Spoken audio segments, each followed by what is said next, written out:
एक चौक है जहाँ पे मुझे गुरु मिले। मैं पोल्ट्री फार्म के लिए हाफ पैंट और फटी हुई शर्ट पहना हुआ था और अकस्मात मुझे पता भी नहीं था और मेरे गुरु जिनको मैं पारसमणि पत्थर कहता हूँ ये मुझे मिले और हम दोनों भाई बड़ी हुए। ये हमको समझाते रहे लेकिन हमको आरसिंह समझ में नहीं आया। मैं टालता गया फिर इनसे तंग आके मैं गुटखा कंपनी में चला गया कि सर नहीं मिलेंगे। तो गुटखा के मालिक से मुझे समझ में आया नेटवर्क की ताकत और मैंने शुरू किया।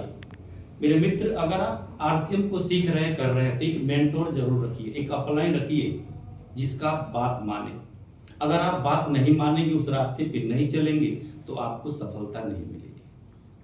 आज से 10 साल पहले मेरा कोई अस्तित्व नहीं था, मेरे पास कोई इनकम का स्रोत नहीं था।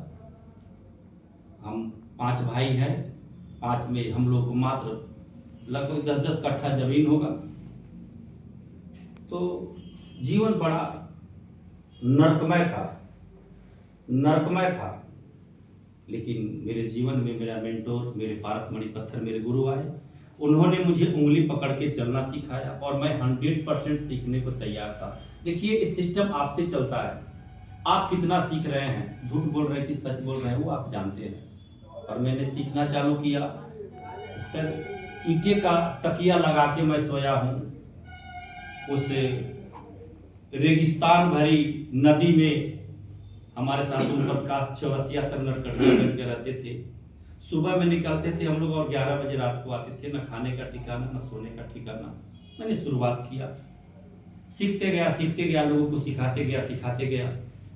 जब मेरा एक टीम बड़ा हो गया तो मैं दूसरे के चक्कर में पड़ा। उसमें भी बहुत सारे लोग आए और सर साक्षी है कि मैं कभी भी भिलवाड़ा खाली नहीं गया हूँ। मेरे साथ बहुत सारे लोग भी गए हैं। और उसी दरमियान हमें एक संतोष सर मिले जो आज मेरे कलीग हैं, मेरे मित्र हैं, अच्छे मेंटोर भी हैं। लेकिन इन्होंने भी हमें 3 साल पढ़ाया। सही किया या गलत किया? सही किया, क्योंकि मैं भी तो 3 साल पढ़ाया था अपने गुरु को। मैं सपने में भी नहीं सोचता था सर कि मैं ऐसा वस्त्र पहन सकता हूं और जो मैं आज भोजन करता हूं वो कर पाऊंगा। मैं कभी सपने में नहीं सोचा था। आज मेरी बबिया बीपीएससी से टीचर है। मैं सपने में नहीं सोचा था कि मेरी बबिया उस जगह पे पहुंचेगी। ये दिन आरसीएम का है और मेरे गुरु। हमें याद आ रहा है कि जब हम और गुरुदेव नरकटियागंज मोटरसाइकिल पे बैठ के जाते थे ठंड के महीने में, तो मेरे गुरु कहते थे कि मिश्रा सर, आप रॉयल्टी बनिएगा, हम टेक्निकल बनेंगे तो हम 4 व्हीलर कर देंगे। हम कहते थे सर कि क्या मजाक कर रहे हैं सर, ऐसा कभी होता है क्या कि सामान यूज करने से, लोगों को यूज कराने से इतना सारा पैसा आता है? तो सर की बात कहते थे कि एक बार रॉयल्टी बन के देखिए ना, सब समझ में आ जाएगा। और आज मैं इनको सतत नमन करता हूँ, मैं इनको अपना गॉड भगवान सब मानता हूँ। और आज देखिए, मैं जहां पे हूं वहां पे एक डीएम को भी आने में सोचना पड़ेगा, जबकि मैं 8वां पास आदमी हूं।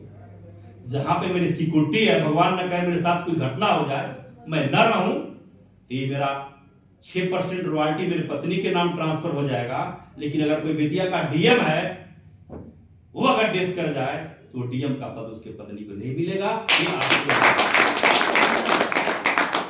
मैं आपसे हाथ जोड़ के कर्म निवेदन कर रहा हूं कि इससे अच्छा प्लेटफॉर्म आपको दुनिया में कहीं नहीं मिलेगा। जब आ गए हैं तो इसको तन मन धन तीनों लगाइए। कभी भी इससे मजाक मत करिए। सर ने एक इंग्लिश में कहानी बोला, मैं समझ जाता हूं लेकिन मुझे इंग्लिश बोलना नहीं आता, कि आपका श्रम समय पैसा ले लेगा और आपको कुछ नहीं देगा। तो हाथ जोड़ के निवेदन है कि जब आ ही गए हैं फिर पीछे पलट के क्यों देखें, क्योंकि सफलता एक ही रास्ते से आती है, वो है दर्द की कोख से दर्द आएगा। कोई पीन चुप होएगा। हमको भी बहुत सारे लोगों ने दर्द दिया, मैंने कभी पलट कर पीछे नहीं देखा। जो पत्नी मेरे साथ नहीं थी, यार क्या बात करेंगे। कौन लोग कहता है कि पत्नी क्या है, साला सब रिश्ता बेकार का है। अगर आप मजबूरी में है ना, कोई साथ नहीं देगा, कोई भाई, कोई माई, कोई बाप कुछ नहीं करेगा। जो करना आपको करना है। और मेरे बहुत करीब से, मैं सच में, मुझे शर्म नहीं लगता है करने में। हम और हमारी बबिया आ रहे थे, हमारे गुरु साक्षी है, मेरी बबिया का यहाँ पे फ्रॉक फटा हुआ था, छोटे छोटे थे। गुरु ने कहा था कि मिश्रा जी, वो दिन आएगा कि आप लोगों को कपड़ा देंगे। और आज मैं गर्व से कहता हूं कि हमारे घर से जितना हमारी बबिया का कपड़ा हमारे गांव के बच्चों को दिया जाता है, देना सर, मेरा काम नहीं, ये मेरे गुरु और आरसीएम का। मैं क्या कहूं सर, कहानी कहने को तो बहुत सी चीज है, लेकिन मैं यही कहूंगा कि मेरे मित्र, हाथ जोड़ के निवेदन है सर, इससे अच्छा प्लेटफॉर्म दुनिया में कोई नहीं है। यहाँ पे ना पढ़ा लिखा दिखता है, ना तुम्हारा कलर दिखता है, ना तुम्हारा उम्र दिखता है, ना तुमसे कुछ मांगता है तो बस थोड़ी सी कुर्बानी मांगता है। दे दो यार, आने वाली तुम्हारी कई पीढ़ियां तुम्हारा फोटो लगा के